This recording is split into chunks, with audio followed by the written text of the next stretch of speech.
No, sa Kema, tabing dagat, tapos makikita yung Kuwait Tower. Ay. Wow.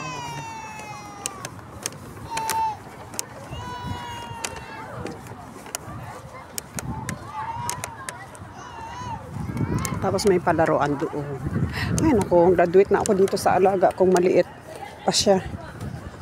Ano siya? Ngayon malaki na siya. 13 years old na siya.